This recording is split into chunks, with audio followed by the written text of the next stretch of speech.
7 రూపకల్పన చేశాం. ప్రతి సంవత్సరం నిర్దిష్టమైన లక్ష్యాలతో ముందుకు పోతున్నాం.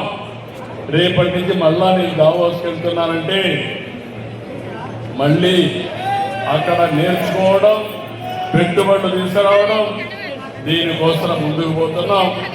ఈరోజు మీ అందరిని ఒకటే కోరుతున్నా, ఎన్టీ రామారావు గారికి నిజమైన నివాళులు మనం అర్పించడం అంటే ప్రపంచంలోనే తెలుగు జాతి నెంబర్ 1 జాతిగా తయారు కావాలి. ఆ దిశగా ప్రతి ఒక్కరూ పనిచేయాల్సిన అవసరం ఉంది.